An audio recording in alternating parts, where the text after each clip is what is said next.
दुसरं, महात्मा गांधीजी जेव्हा 1932ला दुसऱ्या कॉन्फरन्सला जेव्हा हजर राहिले, सॉरी 31ला, तर त्यावेळी मात्र डॉक्टर आंबेडकर महात्मा गांधीजींचं स्टेटमेंट वेगळं होतं. तर अस्पृश्यांचे प्रतिनिधित्व काँग्रेसच्या वतीने मी स्वतः करत आहे. आंबेडकर आणि श्रीनिवास हे अस्पृश्यांचे खरे प्रतिनिधित्व नाही असं सांगितल्यानंतर मात्र आंबेडकर आणि गांधीजी असा संघर्ष उभा राहतो. परंतु इथं स्टँड मात्र वेगळा घेता येतो. जेव्हा आपण ऍस्पायरंट म्हणून जातो तर त्यावेळी जेवढे महात्मा गांधीजी आहेत तेवढेच डॉक्टर आंबेडकर आहेत असंच आपल्याला समजायचं आहे. परीक्षेच्या दृष्टिकोनातून अधिकारी होत असताना आपल्याला कोणालाही खाली आणि वर असं समजायचं नाही. ठीक आहे. त्यानंतर दलितांना प्रोटेस्टंट हिंदू म्हणा असं डॉक्टर आंबेडकरांची मागणी होती. ही मागणी मान्य काही झाली नाही, परंतु त्यांची मागणी होती. फेडरल स्ट्रक्चर कमिटी आहे 1931 ते नोव्हेंबर 1931 पर्यंत. भारताच्या कार्य काय सांगतं, परीक्षेला विचारलं जातं. हे IMP आहे, भारताच्या भावी संविधानाविषयी विचारविनिमय करण्यासाठी. भारताला संघराज्यात्मक घटना देण्यात यावी याच्यासाठी ही परिषद भरली होती. अध्यक्ष लॉर्ड सॅंकी होते. टोटल 38 अध्यक्ष होते, 38 सदस्य होते. त्यामध्ये प्रतिनिधी भारताचे म्हणून डॉक्टर आंबेडकर, महात्मा गांधीजी, त्याचबरोबर बॅरिस्टर जयकर तेज बहादूर, चपरू, सयाजीराव गायकवाड हे महत्वाच्या व्यक्ती इथं होत्या. तर हा व्यक्तींचा गट आहे. इथं परीक्षेला विचारलं जाऊ शकतो. बैठका नोव्हेंबर 1931 पर्यंत बँकिंगहॅम पॅलेसमध्ये झाल्या होत्या आणि घटना समितीच्या या बैठका त्या हॉलमध्ये अर्थात बँकिंगहॅम राजवाड्यामध्ये पार पडत होत्या. इंडियन फ्रँचायझी कमिटी 1932 वर्ष आहे. भारतीय जनतेला मतदानाचा अधिकार कोणत्या पात्रतेवर द्यायला पाहिजेत आणि याच्यासाठी जेव्हा असा विचार करण्यात येत होता तर त्याच्यासाठी इंडियन फ्रँचायझी कमिटी नेमली. यामध्ये टोटल 17 सभासदांमध्ये डॉक्टर आंबेडकरांचा सहभाग होता. कमिटी लक्षात ठेवा, परीक्षेला प्रश्न विचारला जाऊ शकतो. पुढे जाती निवाडा आणि पुणे करार आहे 1932. आता 16 ऑगस्ट 1932 ला जातीय निवाडा घोषित केला. कोणी केलेला होता तर प्रश्न विचारतात प्रधानमंत्री कोण होते तर रॅमसे मॅकडोनाल्ड यांनी जातीय निवाडा घोषित केलेला होता. त्यानंतर प्रांतीय मंडळात 780 जागांपैकी 148 जागा राखीव मिळाल्या. ठीक आहे. आणि पुणे करार झाला 24 सप्टेंबर 1932 ला. आता महात्मा गांधीजी जेव्हा मुंबईत आले तर त्यावेळी सविनय कायदेभंग परत रिझ्यूम केली. गांधीजींना तिथं अटक केली, त्यानंतर आगा खान पॅलेसमध्ये ठेवलं, नंतर येरवडा तुरुंगामध्ये ठेवलं. तर 20 सप्टेंबरला त्यांनी आमरण उपोषणाला सुरुवात केली. तब्येत खूपच खराब झाली आणि म्हणून आंबेडकरांवरती दबाव आणला आणि आंबेडकरांनी काय केलं तर राष्ट्रपित्यांचं प्राण वाचवलं. म्हणून 14 एप्रिलला खूप सारे गाणे वाचतात बघा की आंबेडकरांनी गांधीजींचे प्राण वाचवले. अशा पद्धतीचे प्रांतीय अर्थात केंद्रीय कार्यकारिणीमध्ये राखीव जागांची संख्या 18% असायला पाहिजे. तर ही दोन संख्येवरती तुम्हाला प्रश्न आयोगाकडून विचारले जाऊ शकतात. आव्हान काय, मागासवर्गीय काँग्रेस पक्ष आणि ब्रिटिश यांच्यापासून स्वतंत्र झाल्याशिवाय सुरक्षित होणार नाहीत असं आंबेडकरांनी आवाहन केलं होतं. दुसरी गोष्ट, गांधीजींचा बहुजन समाजामधून तिरस्कार व्हायला सुरुवात कोणत्या घटनेपासून झाली तर पुणे करारापासून. म्हणजे हाताशी आणि तोंडाशी आलेला घास हा महात्मा गांधीजींनी काढून घेतला. परंतु गांधीजींचं त्यावेळी बरोबर होतं, आंबेडकर पण आपापल्या बाजूने बरोबर होते. ऍज अ ऍस्पायरंट म्हणून आपल्याला याच दृष्टिकोनातून पाहायचं आहे. कोणालाही अप्स अँड डाऊन्स आपल्याला समजायचं नाही. मी 3 वेळा सांगतो हे. महात्मे आले, आंबेडकर काय सांगतात, पुणे करार होऊन गेला तो त्यावेळी. महात्मा आले आणि गेले पण अस्पृश्य हे अस्पृश्यच राहिले होते असं उद्विग्न आणि रागाचे असे उच्चार डॉक्टर आंबेडकरांनी काढले होते. 47 मध्ये हे कॅन्सल झालेले होते. त्यानंतर 1933 joint committee on Indian constitution all reforms बैठका सुरू झाल्या. डॉक्टर आंबेडकर भारतामध्ये घटनात्मक सुधारणेच्या संयुक्त समितीचे सदस्य होते. अर्थात हे पार्लमेंटची जॉईंट सिलेक्शन कमिटी होते. गोलमेज परिषदामध्ये सहभागामुळे त्यांना अस्पृश्यांचा नेता, कायदे पंडित आणि बुद्धिमान व्यक्ती अशी जागतिक पातळीवरती आंबेडकरांची ओळख सुरू झाली. 1933 श्वेतपत्रिका असेल आणि त्याचबरोबर 1934 पार्लमेंट जॉईंट सिलेक्शन कमिटी असेल ते या दोन्ही कमिटीवरती doctor Ambedkar as a member म्हणून इथं सदस्य म्हणून इथं वर्णी लागलेली होती. आंबेडकरांचा चांगला विचार होत होता एक बुद्धिमान व्यक्ती म्हणून. दुसरं, हरिजन सेवक संघ. इथं जेव्हा 24 सप्टेंबरला जेव्हा पुणे करार झाला तर त्यावेळी गांधीजींच्या डोक्यात प्रकाश पडला की अस्पृश्य समुदायासाठी आपल्याला काहीतरी करावं लागेल. म्हणून यांनी काय केलं तर 30 सप्टेंबर 1932 ला लगेच 6 दिवसामध्ये त्यांनी काय केलं, हरिजन सेवक संघ सुरू केला. परंतु याचं सुरुवातीचं नाव काय होतं, अखिल भारतीय अस्पृश्य, अखिल भारत अस्पृश्य म्हणजे त्याला all India anti untouchability league असं म्हटलं जातं. परंतु हरिजन हा शब्द 1933 पासून त्यांना मिळाला आणि हा शब्द कोणी दिला होता तर नरसी मेहता आणि पराडकर नावाचे हे महत्वाचे एक कवी होते आणि दुसरे पत्रकार होते, यांनी दिला. मग 1937 मध्ये जे इलेक्शन झालं होतं तर आंबेडकरांचा मजूर पक्ष चांगला विरोधी पक्ष होता आणि आंबेडकरांनी हरिजन मुद्द्यावर मुंबई विधिमंडळामध्ये 38 मध्ये सभेचा त्याग केला. 1982 ला भारत सरकारने हरिजन शब्द शब्दावरती टोटल बंदी घातली. आणि जर असं केलं तर 1989च्या कायद्यानुसार त्यांच्यावरती अॅट्रॉसिटी ऍक्ट दाखल केला जातो. तर अशा पद्धतीने महात्मा गांधीजींचं हे झालं. बरं, दुसरी गोष्ट, गांधीजींनी संघाचे नाव बदललं आणि हरिजन सेवक संघ असं ठेवलं होतं. अस्पृश्यता निवारण संघ असं ठेवलं. त्याच्यानंतर त्यांनी 33 मध्ये हरिजन सेवक संघ असं ठेवलं होतं. अध्यक्ष जी.डी. बिर्ला होते, हे जी.डी. बिर्ला होते. सचिवपदी भारत सेवक समाजाचे सदस्य अमृतलाल ठक्कर होते आणि 8 जणांचे एक मंडळ बनवले. त्या 8 मध्ये 3 सदस्य दलित होते. त्यामध्ये एक डॉक्टर आंबेडकर होते, दुसरे एम.सी. राजा होते आणि तिसरे राव बहादूर श्रीनिवास होते. इथं प्रश्न विचारला जाऊ शकतो. आणि 184 विभागामध्ये पैसे देऊन त्यांनी सेवक नेमलेले होते, सवेतन त्यांनी सेवक नेमले होते. तर तुमचा प्रश्न लास्ट टाइमचा कुठे, हरिजन सेवक संघ गट क चा प्रश्न आहे. मग भविष्यामध्ये इथे सुद्धा प्रश्न तुमचे बनू शकतात, लक्षात ठेवा त्याला. तर 1939 मध्ये नेहरूंची भेट, 40 मध्ये सुभाषचंद्र बोस यांची भेट झाली आंबेडकरांबरोबर. 42 ते 46 गव्हर्नर जनरलच्या कार्यकारी मंडळामध्ये कामगार खाते, इथं प्रश्न विचारतात, कामगार खाते, ऊर्जा खाते आणि पाटबंधारे खाते. तर हे उभा केलं. पाटबंधारे खाते म्हणजेच काय, तर दामोदर व्हॅली म्हणजे अमेरिकेचे टेनेसी व्हॅली या प्रकल्पाच्या आधारावरती दामोदर नदीला पूर येतो आणि त्याचा अभ्यास करून त्यांनी दामोदर व्हॅली हा प्रोजेक्ट आंबेडकरांच्या कल्पनेतील प्रोजेक्ट आहे. नदीजोड प्रकल्प, आंबेडकरांचे शैक्षणिक त्याचबरोबर शेतकी विचार खूप स्ट्रॉंग होते. पुढे जाऊया आपण थोडंसं. All India schedule caste federation, 1942 मध्ये आंबेडकरांना वाटलं की आपण अखिल भारतातील अनुसूचित जाती यांच्यासाठी आपण एक पक्ष काढायला पाहिजे. म्हणून मजूर पक्ष इंग्लंडच्या मजूर पक्षाच्या आधारावरती त्यांनी सुरू केलेलाच होता. ठीक आहे, हा मजूर पक्ष इंग्लंडच्या मजूर पक्षाच्या आधारावरती सुरू केला. 1936 मध्ये चांगलं घवघवीत यश पण आलं होतं. परंतु 42 मध्ये त्यांनी काय केलं, तर अखिल भारतीय अशा पद्धतीने त्यांनी एक पक्ष सुरू केला. त्याला काय म्हटलं जातं, अखिल भारतीय अनुसूचित जाती महासंघ. एन शिवराज हे त्याचे अध्यक्ष बनले होते. आप्पादुराई यांनी या पक्षासाठी त्यांना मदत केली. शेड्यूल कास्ट फेडरेशनची एक सामाजिक आणि राजकीय संघटना होते. आणि जेव्हा 42 मध्ये इलेक्शन होतं तर त्यावेळी त्यांनी जाहीरनामा सुद्धा अशा पद्धतीने लिहिलेला होता. तो जाहीरनामा पूर्ण अभ्यासपूर्ण होता. आताच्या पक्षांसारखा जाहीरनामा नव्हता. जे आपल्याला देता येऊ शकतं तर तेच आपल्याला द्यायचं आहे असं आंबेडकरांचं मत होतं. दुसरं महत्वाचं की ऑल इंडिया इथं 30 जून 1947 पत्र आहे. जेव्हा 47 मध्ये डॉक्टर आंबेडकर संविधान सभेवरती ऑलरेडी निवडून गेले होते.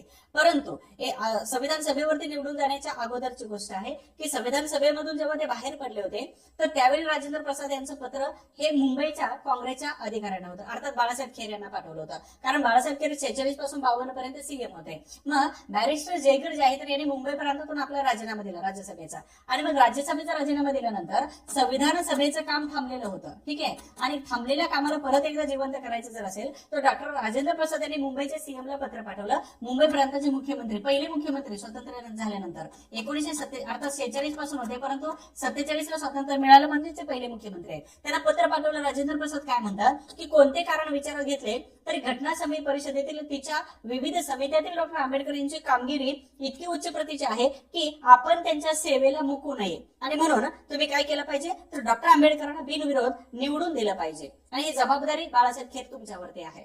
आणि मग असं म्हटल्यानंतर बिनविरोध निवडून दिले डॉक्टर आंबेडकरांना. शेवटी आंबेडकर सांगतात की काँग्रेस हे जळतं घर आहे, हे पण विसरता कामा नये. जोपर्यंत इंग्रज आणि काँग्रेस याच्यापासून बहुजन समाज लांब जाणार नाही तोपर्यंत विकास होणार नाही हे पण सांगितलं जातं. परंतु आजची वेग परिस्थिती आपल्याला दिसून येते, वेगळी आहे, खूप आहे. त्यानंतर 29 ऑगस्ट 1947 ची गोष्ट आहे. मसुदा समितीचे अध्यक्ष डॉक्टर आंबेडकर. तर या तारखेवरती तुमचा प्रश्न विचारलेला आहे. ही तारीख खूप महत्वाची आहे. मसुदा समितीचे अध्यक्ष होते. आता मसुदा समितीचे अध्यक्ष होत असताना इथं तुम्हाला मी इथं दाखवून देतोय काय, तर आंबेडकरांनी जिथं टेबल आणि खुर्चीवरती बसून संविधान लिहिलं तो टेबल आणि खुर्ची पण दाखवतोय.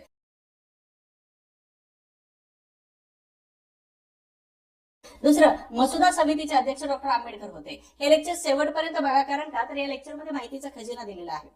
दुसरी महत्वाची गोष्ट, खूप सारी इन्फॉर्मेशन तुम्हाला परीक्षाभिमुख आहे, माहित नसणारी माहिती सुद्धा तुमच्यापर्यंत पोहोचवण्याचा प्रयत्न करतोय. तर अध्यक्ष होते सदस्य अय्यंगार खेतान होते, यांच्या मृत्यूनंतर टी कृष्णमाचार्य आले. मित्र होते, यांचे राजीनामा दिल्यानंतर एम माधवराव होते. मुन्शी होते के मुन्शी आणि सादुल्ला होते. याच्यामध्ये रिप्लेस कोण कोण झाले होते यावर तुमचा प्रश्न विचारला जातो, राज्यशास्त्राचा भाग आहे. दुसरे अय्यंगार जे आहेत तर हे अय्यंगार यांनी हरिसिंग राजा जम्मू काश्मीरचे यांचे दिवाण होते आणि त्यांनीच कलम 370चा मसुदा लिहिलेला होता. तर हे कलम आताच्या सरकारने हटवलेलं आहे, लक्षात ठेवा. हे 370 कलम कोणी लिहिलं? भारताचे केंद्रीय कायदा आणि न्यायमंत्री 47 पासून 51 पर्यंत होते. आणि याच दरम्यान त्यांनी हिंदू कोड बिल जे आहे, हिंदू कोड बिल, तर हे त्यांनीच लिहिलेलं होतं. ठीक आहे. त्यानंतर संविधान समितीचे अध्यक्ष आणि कायदा न्यायमंत्री ही दुहेरी भूमिका डॉक्टर आंबेडकर 46 पासून ते 51 पर्यंत सांभाळत होते. अशा पद्धतीने डॉक्टर आंबेडकर त्याचबरोबर हिंदू कोड बिल आहे, यावरती राज्यसेवेला प्रश्न आहे. 48 मध्ये हिंदू कोड बिल मानलं, परंतु याला विरोध झालेला होता. विरोध कोणी केला याच्यावरती तुम्हाला प्रश्न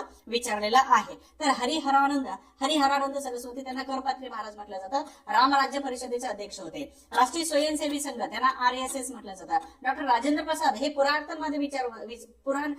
रूढीवादी विचारवंत होते. त्यांना परिवर्तन नको होतं, परंतु इथं पंडित जवाहरलाल नेहरू यांना परिवर्तन पाहिजे होतं आणि म्हणून त्यांनी बिल पास केलं. तरी पण राजेंद्र प्रसाद यांनी काय केलं, तर जुन्या विचाराचं असल्यामुळे बिल रिजेक्ट केलं. परंतु नेहरूंनी काय केली आयडिया, तर 1951 नंतर ते बिल मात्र तुकड्या तुकड्यामध्ये डिवाइड करून पास करून घेतलंच आणि लागू केलेलंच होतं. तर पटाभी सीतारामय्या, ब्रह्मानंद सरस्वती, हिंदू महासभा, जनसंघ, आर्य समाजी आणि त्याचबरोबर सरोजिनी नायडू, तर या सर्वात महत्वाच्या महिलांनी काय केलं, तर या संपूर्ण बिलाला विरोध केला. तर याच्यावरती तुमचा प्रश्न ऑलरेडी आयोगाने काढलेला आहे. तर सर्वात जास्त मुलींसाठीचे अधिकार, महिलांसाठीचे अधिकार हे सगळे हिंदू कोड बिल मध्ये होते. कदाचित हे वाचायला हवं की कोणते अधिकार दिले होते, पुस्तक रूपामध्ये आलेलं आहे. दुसरी महत्वाची गोष्ट अशी होते की एखाद्या घटकाच्या विकासासाठी कोणीतरी राजीनामा देतो, हे जगातील पहिलं उदाहरण. डॉक्टर आंबेडकरांनी राजीनामा दिला, राजीनामा वाचू नाही दिला म्हणून बाहेर गेले, पत्रकारांना सांगितलं हा राजीनामा तुम्ही प्रिंट करा, पब्लिश करा.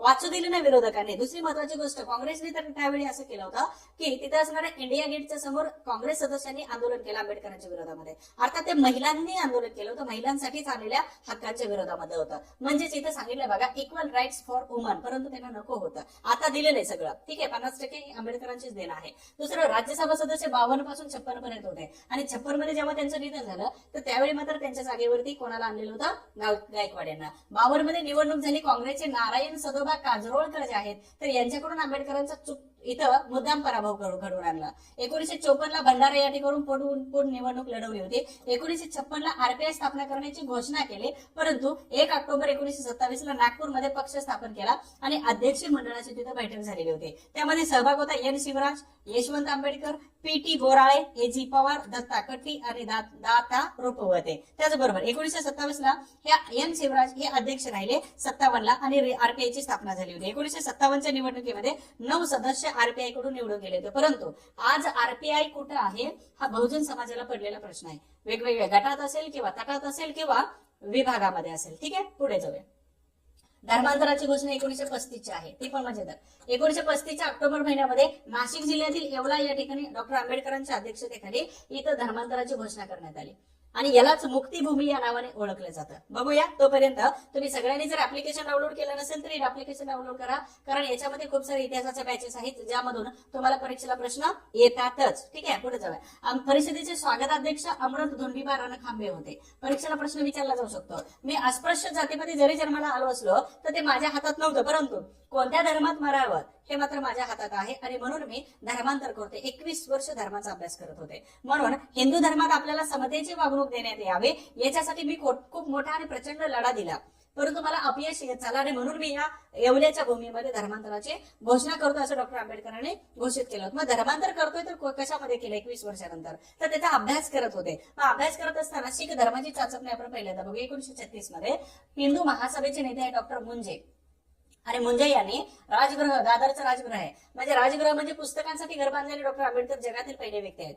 50,000पेक्षा जास्त वैयक्तिक पुस्तक असणारी लायब्ररी हे आंबेडकरांची पहिली आहे आणि याच्यामध्ये त्यांनी सांगितलं की शीख धर्माचा तुम्ही स्वीकार करायला पाहिजे, विनंती केली. 13 आणि 14 एप्रिल 1936 मध्ये अर्थातच अमृतसरच्या शीख मिशनरी परिषदेमध्ये डॉक्टर आंबेडकरांनी हजेरी लावली. न्यायाधीश अध्यक्ष होते सरदार बहादूर हुकुम सिंग. त्याचबरोबर केरळचे दलित नेते होते डॉक्टर देर आणि यांनी आंबेडकरांना विचारात न घेता शीख धर्माचा स्वीकार केला. परंतु आंबेडकरांनी पण पुढचं पाऊल उचललं. पुतण्या मुकुंद्र आणि चिरंजीव यशवंत यांना अमृतसर गुरुद्वारा या मंदिरामध्ये वास्तव्यास ठेवलं. कारण का, तर अभ्यास करायचा होता, अनालिसिस करायचं होतं याचं.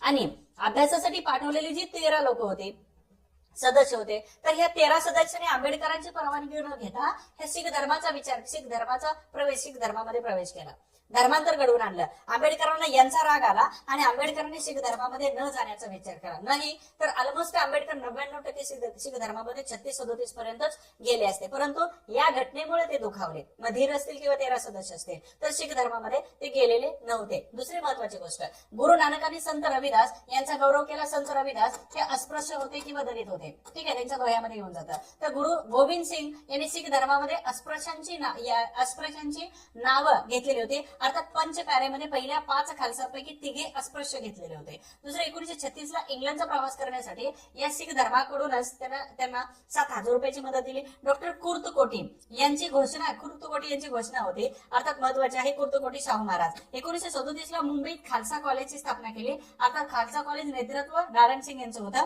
तिथे सुद्धा आंबेडकर खूप मदत मिळाली. पटियालाचे दिवाण पदाची ऑफर दिलेली होती. शीख धर्मामध्ये जर आला तर तुम्हाला दिवाण बनवू. सरदार किशन सिंग यांनी सांगितलं होतं शीख धर्म स्वीकारू नका. आणि याचा उल्लेख आंबेडकरांनी जनता वर्तमानपत्रात 4 फेब्रुवारी 1933 ला केलेला संदर्भ पण दिलेला आहे. 1937 ला बैशाखी पौर्णिमा आणि आंबेडकरांचं भाषण अमृतसरमध्ये झालेलं होतं. ऑलमोस्ट डन झालं होतं परंतु रिजेक्ट केलं. दुसरं मुस्लिम धर्मामध्ये येण्याचं. बॅरिस्टर मोहम्मद अली जिना यांनी बॅरिस्टर जयकर यांच्यामार्फत डॉक्टर आंबेडकरांना ऑफर दिली, जर तुम्ही मुस्लिम धर्म स्वीकारला तर पाकिस्तानचे गव्हर्नर करू. दुसरी गोष्ट हैदराबादचे जे नवाब होते तर यांनी सांगितलं, अर्थात सदस्य बोबा आणि धर्मगुरू यांनी इस्लाम धर्म स्वीकारल्यास तुम्हाला निजामाकडून प्रत्येक व्यक्ती पाठीमागे कोट्यावधी रुपये दिले जातील आणि तुम्हाला आमच्या मुस्लिम धर्मामध्ये समानतेचा दर्जा दिला जाईल. त्याचबरोबर विधिमंडळाचे सदस्य करू असं कबूल केलं, परंतु आंबेडकरांनी तो धर्म सुद्धा रिजेक्ट केला होता. ख्रिश्चन धर्मामध्ये येण्याचं आवाहन केलं होतं. तर हे वेगवेगळे बिशप येत होते. त्याचबरोबर मुंबईच्या मेथोडिस्टचा एपिस्कोपाल आला होता, बिशप आले होते. त्यांनी दलितांना घेऊन आपल्या धर्मामध्ये स्वागत आहे असं सांगितलं. परंतु आंबेडकरांचा तो किस्सा इंटरेस्टिंग आहे. जेव्हा हे 2 फादर आले होते तर त्यावेळी आंबेडकरांनी आपले जे नौकर होते तर यांना सांगितलं की तिथं एवढ्या लाईनमध्ये अशा लाईनमध्ये हे ग्रंथ आहेत ते घेऊन या. 18 प्रकारचे बायबल जेव्हा घेऊन आले तर हे दोघंही पोप होते. अर्थात हे 2 जण असणारे धर्मगुरू जे होते तर हे धर्मगुरू चेक झाले की आपणही एवढे धर्मग्रंथ वाचले आणि आंबेडकरांनी कधी वाचले. आणि आंबेडकरांनी संदर्भ दिला तर त्यावेळी या दोघांनी ब्र सुद्धा काढलेला नव्हता. तर हे किस्से आहे धर्मांतराचे. पुढे जाऊया थोडस. इथं बौद्ध धर्मामध्ये येण्याचं आव्हान. बौद्ध धर्माच्या बनारस या ठिकाणी महाबोधी संस्थेच्या अक्कानी या कार्यवाहकाने आंबेडकरांना तार केले.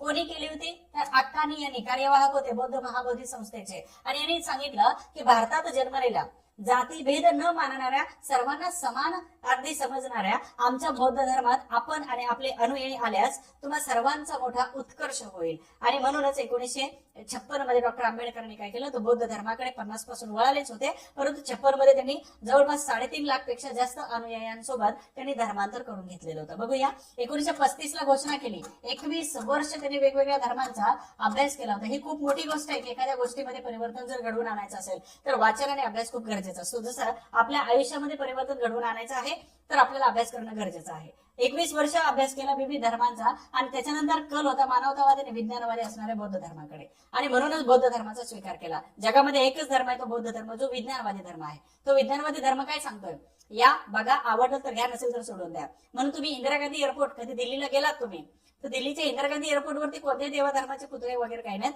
परंतु एंट्री केल्या तुम्हाला या कोपऱ्या भिंतीवरती इथं बुद्धांचे हात दिसतात. आणि युपीएससीने एकदा या हातावरती प्रश्न टाकलेला आहे. तर हा जो टेलिग्रामचा चॅनल दिलेला आहे हिस्ट्री फॉर ऑल, या टेलिग्रामच्या चॅनलवरती 10 hands Buddha position, 10 hands position, 10 बुद्धांच्या हाताच्या पोझिशन्स मी टाकलेल्या आहेत. खूप सुंदर आहे. मी एकदा रिपोस्ट करतो आज संध्याकाळी, ठीक आहे. त्यानंतर परत एकदा इथे 1950 मध्ये जागतिक बौद्ध परिषद कोलंबोला हजेरी लावली श्रीलंकेला. त्यानंतर 1950 मे महिन्यामध्ये आंबेडकरांच्या अध्यक्षतेखाली भारतातील पहिली सार्वजनिक बुद्ध जयंती ही दिल्लीमध्ये साजरी केली. आणि इथं मे मध्ये असणारा जो बुद्ध जयंती आहे तर संपूर्ण भारतामध्ये बुद्ध जयंतीला जी सार्वजनिक सुट्टी दिली जाते ते आंबेडकरांच्या प्रयत्नामुळे 1950 पासून दिली जाते, हे पण लक्षात ठेवा. दुसरे 1951 जुलै भारतीय बौद्ध जनसंघाची स्थापना केली 51 ला. 14 ऑक्टोबर 1956 ला नागपूरमध्ये कुशीनाराचे श्रीलंकन बौद्ध भिक्खू होते महस्तवीर चंद्रमणी यांच्या हस्ते अगदी आपली पत्नी सविता आंबेडकर आणि डॉक्टर आंबेडकर या दोघांनी काय केलं तर तिथं बौद्ध धर्माची दीक्षा घेतली.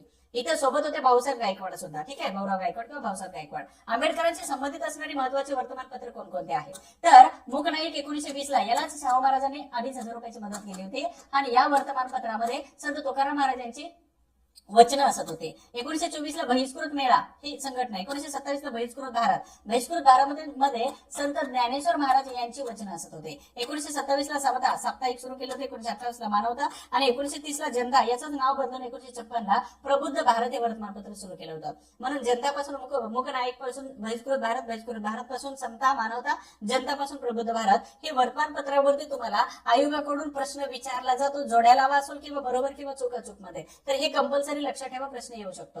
हा प्रश्न पीएसआय मुख्य परीक्षेला आला होता. डॉक्टर बाबासाहेब आंबेडकरांचे गुरु 3 कोणते आहेत तर कोणत्याही जाती धर्माच्या सीमारेषा न बाळगता किंवा कोणत्याही जाती धर्माच्या पलीकडे जाऊन डॉक्टर आंबेडकरांनी तिन्ही व्यक्तींना, वेगवेगळ्या धर्मातील व्यक्तींना आपलं गुरु मानलं होतं. पहिले गुरु जे आहेत कालखंडानुसार तर सिद्धार्थ गौतम बुद्ध हे कोणत्या घराण्यातून होते? क्षत्रिय घराण्यातून. लेटेस्ट मध्ये एका मित्राने मला प्रश्न विचारला होता की सर म्हणे एका क्षत्रिय व्यक्तीचा फोटो जर अस्पृश्य किंवा दलित व्यक्तींच्या जर घरी असू शकतो तर डॉक्टर आंबेडकरांचा फोटो या क्षत्रिय व्यक्तींच्या घरी का असू नये? मलाही पडलेला सर्वात मोठा प्रश्न होता त्याने विचारल्यानंतर. म्हणजेच हे क्षत्रिय होते, हे दलित नव्हते, हे अस्पृश्य नव्हते, परंतु मानव मुक्तीचा संदेश देणारे, शांतता प्रस्थापित करणारे, विज्ञानवादी धर्म प्रस्थापित करणारे सिद्धार्थ गौतम बुद्ध हे मानव मुक्तीसाठी धर्माची स्थापना करून मानव मुक्तीचा जर प्रयत्न करत असतील तर आंबेडकरांनी पहिलं गुरु म्हणजे सिद्धार्थ गौतम बुद्ध यांना मानलं होतं. एका देवाच्या पायरीवरती सापडलेले, एका नदीच्या पायरीवरती सापडलेले संत कबीर होते. कबीरांचे दोहे कधी ऐकायला खूप मनाला प्रसन्नता मिळत जाते. आणि कबीरांचे दोहे काय सांगतात, अर्थात संत कबीरांचं काय सांगतात की एका परीट हिंदू या व्यक्तीने त्यांचा सांभाळ केला आणि जेव्हा यांचा अंत्यविधी किंवा यांचा जेव्हा मृत्यू झालेला होता तर धर्मनिरपेक्ष संत म्हणून आंबेडकरांनी यांचा स्वीकार केला. संत कबीर काय सांगतात तर संत कबीरांचा जेव्हा अंत्यविधी होता किंवा त्यांचा जेव्हा मृत्यू झाला तर त्यावेळी पहिल्यांदा मुस्लिम समजून त्यांचा अंत्यविधी दफन केला आणि त्याच्यानंतर हिंदू लोकांनी काढून त्यांचा अंत्यविधी केला होता. म्हणजे धर्मनिरपेक्षतेचं सर्वात उत्तम उदाहरण हे होते. आणि म्हणून दुसरे गुरु संत कबीर यांना मानलेलं होतं. आणि तिसरे गुरु कोण होते? महात्मा ज्योतिबा फुले, ज्यांना आपण 11 एप्रिल या तारखेला आपण शिकलो. महात्मा ज्योतिबा फुले यांना गुरु मानण्याचं कारण काय होतं तर आपलं संपूर्ण आयुष्य स्त्री उद्धार असेल किंवा बहुजन समाज असेल तर यांचा उद्धार करण्यासाठी ज्या महात्मा ज्योतिबा फुले यांनी पूर्ण आयुष्य घालवलं होतं आपल्या पत्नीसह, तर अशा व्यक्तीला आपण समाज सुधारण्याचे आधारस्तंभ म्हणतो, आद्य समाज सुधारक म्हणतो. आणि यांनी जे प्रयत्न केले होते इतर कोणी करू शकत नाही. म्हणून या महात्मा ज्योतिबा फुले माळी समाजातील असून सुद्धा त्यांनी काय केलं होतं तर आपले गुरु मानलेलं होतं. म्हणजे सिद्धार्थ गौतम बुद्ध होते, संत कबीर होते आणि महात्मा ज्योतिबा फुले होते. या तिन्ही महान व्यक्तींना आंबेडकरांनी गुरु मानलेलं होतं. हे गुरु आहेत आणि यावरती आयोगाने प्रश्न विचारलेला आहे. म्हणून गुरुचं स्थान हे खूप महत्वाचं आहे आपल्या आयुष्यामध्ये. आणि म्हणून गुरु हा गुरुच असतो. कदाचित तुम्ही गुरुचं जर बोट पकडलं, ज्ञानरूपी जर बोट पकडलं तर जिंदगीत कधी कोणाचं पाय पकडण्याची वेळ येत नाही. हे पण वाक्य लक्षात ठेवा. ठीक आहे. आंबेडकरांचे ग्रंथ खूप महत्वाचे आहेत. 1916 पासून जे ग्रंथ लिहित होते तर 1956 पर्यंत शेवटचा बुद्ध, कार्ल मार्क्स बुद्ध आणि त्याचबरोबर बुद्ध आणि त्यांचा धम्म हा त्यांचा शेवटचा ग्रंथ आहे. बुद्ध आणि त्यांचा धम्म हा शेवटचा ग्रंथ लिहूपर्यंत 1916 पासून 1956 पर्यंत घेतलेला आहे. खूप सारे ग्रंथ आहेत. दुसरं महत्वाचं आंबेडकरांशी संबंधित असणारे काही विशेष, त्याला 9 भाषा अवगत होत्या. एकूण त्यांच्याकडे 32 पदव्या होत्या. आणि एवढ्या पदव्या असणारे डॉक्टर आंबेडकर हे एकमेव विद्यार्थी आहेत, जगातील एकमेव महामानव आहेत. नोबेल पारितोषिक विजेते अमर्त्य सेन काय सांगतात? 1999 त्यांना नोबेल पारितोषिक मिळाला. हे सांगतात अर्थशास्त्राच्या बाबतीमध्ये डॉक्टर आंबेडकर हे माझे फादर आहेत, हे माझे वडील आहेत, हे अमर्त्य सेन सांगतात. विदेशातून अर्थशास्त्रामध्ये पदवी अर्थात डॉक्टरेट, PhD आणि DSc अशा पदव्या मिळवणारे ते केवळ त्यावेळेचे पहिले भारतीय व्यक्ती होते. त्याच्यानंतर मनमोहन सिंग वगैरे हे नंतरच्या पिढीतील व्यक्ती येऊन गेले होते. सर्वात ब्रिलियंट व्यक्तीमध्ये PhD, DSc आंबेडकर तशाच पद्धतीनं, अमर्त्य सेन तशाच पद्धतीनं, मनमोहन सिंग यांचा सुद्धा क्रमांक लागून जातो पुढे. 1952 मध्ये कोलंबिया विद्यापीठातर्फे डॉक्टर ऑफ लॉ ही पदवी मिळवणारे ते पहिले भारतीय व्यक्ती होते. 1953 मध्ये उस्मानिया विद्यापीठ यांच्याकडून डॉक्टर ऑफ लिटरेचर ही पदवी भारतीय राज्यघटनेच्या निर्मितीसाठी उस्मानिया विद्यापीठातून त्यांना डिलीट दिलेली ही पदवी होती. त्यानंतर 1954 मध्ये माझ्या जीवनाचे तत्वज्ञान या विषयावरती ऑल इंडिया रेडिओवरती त्यांनी भाषण दिलं होतं. आणि 1936 मध्ये त्यांनी जो स्वतःची बायोग्राफी लिहिली होती तर ही बायोग्राफी फॉरेन मध्ये त्यांच्या सिलेबस मध्ये शिकवली जाते डॉक्टर आंबेडकरांची. ठीक आहे. त्याबरोबर अजून महत्वाचं की डॉक्टर आंबेडकर हे एकमेव असे भारतीय व्यक्ती आहेत की ज्यांचं तैलचित्र हे लंडनच्या संग्रहालयामध्ये कार्ल मार्क्स यांच्यासोबत लावलेलं आहे. हा त्यांचा गौरव आहे. प्रश्न विचारतील, अवांतर माहितीसाठी लक्षात ठेवा. 2016 मध्ये 125 वर्ष त्यांच्या जयंतीला झालेले होते, त्यांच्या जन्माला झाले. आणि म्हणूनच 125 वर्षाच्या निमित्ताने 5 ठिकाणी पंचतीर्थ म्हणून त्यांना ओळखलं जातं. पहिलं आहे महू जन्मस्थळ, दुसरं आंबवडे रत्नागिरी पूर्वजांचं गाव आहे, तिसरं दिल्ली निवासस्थान येतं, त्यानंतर चौथं इंदू मिल दादरचे आहे आणि 5वं लंडनची शिक्षाभूमी आहे. हे 5ही ठिकाणांना पंचतीर्थ डॉक्टर आंबेडकरांच्या बाबतीमध्ये पंचतीर्थ म्हणून त्यांचा गौरव केला जातो. ठीक आहे. त्याचबरोबर स्मारक वगैरे उभा केलं जातं. अजून महत्वाचं, आंबेडकर यांची प्रसिद्ध वचन कोणकोणते आहेत? राजकीय सत्ता ही सामाजिक प्रगतीची गुरुकिल्ली आहे. दुसरं, भाकरीपेक्षा आम्हाला इज्जत प्यारे आहे. आणि म्हणूनच कधी महाडच्या 14 तळ्याच्या सत्याग्रहावरती जर गेला, 2010 ची गोष्ट आहे, ठोंबरे नावाचे एक सर होते, ठोंबरे सर होते आणि महाराष्ट्रामध्ये ते टॉपला आलेले होते. आणि तेव्हा त्यांनी काय केलं होतं, काही विद्यार्थ्यांना महाडमध्ये घेऊन जाणे. तर अशा वेळी त्यावेळी महाडला जाण्याचा जेव्हा संबंध आला, तर त्यावेळी महाडला त्या चौदार तळ्याच्या आतमध्ये असणारा जो पुतळा आहे, तर त्या पुतळ्यावरती एक वाक्य खूप प्रसिद्ध आहे. ते वाक्य मला अजूनही आठवतंय. हा संघर्ष केवळ आणि केवळ इज्जतीसाठी आहे. हा संघर्ष केवळ आणि केवळ इज्जतीसाठी आहे. म्हणून आंबेडकरांचं जो वाक्य आहे की भाकरीपेक्षा आम्हाला इज्जत प्यारी आहे. म्हणूनच तिथलं वाक्य होतं की हा संघर्ष केवळ इज्जतीसाठी आहे आणि इज्जत मिळवण्यासाठीचा हा अट्टहास आहे. त्यानंतर देशाच्या स्वातंत्र्यासाठी रक्ताचा शेवटचा थेंब असेपर्यंत लढले पाहिजे. शिका, संघटित व संघर्ष करा आणि भिक्षेने गुलामी मिळते, स्वातंत्र्य कधीच मिळत नाही, असे सुद्धा आंबेडकर सांगून जातात. त्यानंतर पुढे आम्हाला सामाजिक आणि धार्मिक गुलामगिरीतून मुक्त करा, आम्ही तुमच्या खांद्याला खांदा लावून राजकीय स्वातंत्र्यासाठी प्रयत्न करतो, असं सुद्धा आंबेडकर म्हणून जातात. तुमचा नवरा आणि मुली दारू जर प्यायली तर त्यांना जेवण देऊ नका असे सांगतात. आणि जर माझ्या मनात जर द्वेष असता आणि सुडबुद्धी जर असते तर 5 वर्षाच्या आतमध्ये या भारत देशाचं मी वाटोळं करू शकलो असतो, आंबेडकर असं सांगतात. एवढी ताकद ठेवत होते, त्याच्यामुळे ते प्रसिद्ध वाक्य झालेली त्यांची. ठीक आहे. राजकीय सत्तेच्या मोक्याच्या आणि महत्वाच्या जागा काबीज करा, तुम्हाला या देशाची शासनकर्ती जमात व्हायचंय. जा आणि घराच्या भिंतीवरती जाऊन लिहा की तुम्हाला या देशाची शासनकर्ती जमात व्हायचे, असंही वाक्य आंबेडकरांनी उद्गारलं होतं. ठीक आहे. हे वाक्य खूप मजेदार आहे, इंटरेस्टिंग आहे की देशाचं वाटोळ करू शकलो होतो 5 वर्षामध्ये जर माझ्यामध्ये सूडबुद्धी असते आणि मनात द्वेष असता. म्हणून त्यांनी सांगितले की रक्ताचा शेवटचा थेंब असेपर्यंत मी स्वातंत्र्यासाठी प्रयत्न करणार आहे. तिरस्करणीय गुलामगिरी आणि अन्यायाच्या अमानुष गर्तेत पिचत पडलेल्या ज्या समाजात मी जन्माला आलेलो आहे, त्या समाजाची गुलामगिरी जर नष्ट करण्यात मी कमी पडलो तर मी स्वतःलाच गोळी घालून घेईल. हे मी सुरुवातच या वाक्याने केलेली होते. वाचन मनाला अन्न पुरवते, अन्नाचे चरवण होते आणि ते पचते. पचलेलं अन्न बुद्धी प्रगत करते आणि बुद्धी जर प्रगत झाली तर ती कधीच कोणापुढे झुकत नाही, असंही आंबेडकर सांगून जातात. दुसरं, religion is meant for man but man is not meant for religions. ठीक आहे. त्यानंतर आंबेडकरांबद्दल कोणी कशा पद्धतीने उद्गार केले होते, गौरव उद्गार काढले होते, तर दलितांचा मुक्तिदाता सयाजीराव गायकवाड म्हणतात. आंबेडकरांमध्ये तुम्हाला तुमचा उद्धार करता लाभलेला आहे, तुमच्या गुलामगिरीच्या बेड्या तोडून टाकतील, मला याची खात्री 1920च्या भाषणामध्ये माणगाव परिषदेमध्ये छत्रपती शाहू महाराज असे म्हणतात. त्यानंतर पंडित जवाहरलाल नेहरू म्हणतात की आंबेडकर हे हिंदू समाजातील दमनशील प्रवृत्तीच्या विरोधातील बंडखोरीचे प्रतीक होते. पंडित जवाहरलाल नेहरू सांगतात. महाराष्ट्राचे तेजस्वी ज्ञानयोगी आचार्य अत्रे यांनी गौरव केला. डॉक्टर आंबेडकर म्हणजे बोधिसत्व होते, 14वे दलाई लामा यांनी त्यांचा गौरव केला होता. अर्थात त्यांचा गौरवस्पद शब्द वापरले होते. आता जय भीमचा नारा मी सुरुवातीलाच म्हटलं होतं, जय ज्योती, जय क्रांती, जय भीम आणि जय हिंद. याच्यामध्ये जय भीमचा नारा कोणी दिलेला होता, तर इथं बाबू हरदास येल होते. हे लक्ष्मण नगराळे त्यांना बाबू हरदास येल म्हटलं जातं. 1935 मध्ये दिली अशी नोंद याच्यामध्ये आहे की पहिल्यांदा नारा दिला होता. हे सेंट्रल प्रोव्हिजन्स बरारच्या काउन्सिलचे आमदार होते आणि बाबासाहेब आंबेडकरांच्या विचारांचा त्यांच्यावर खूप मोठा प्रभाव होता आणि ते कार्यकर्ते बनले होते.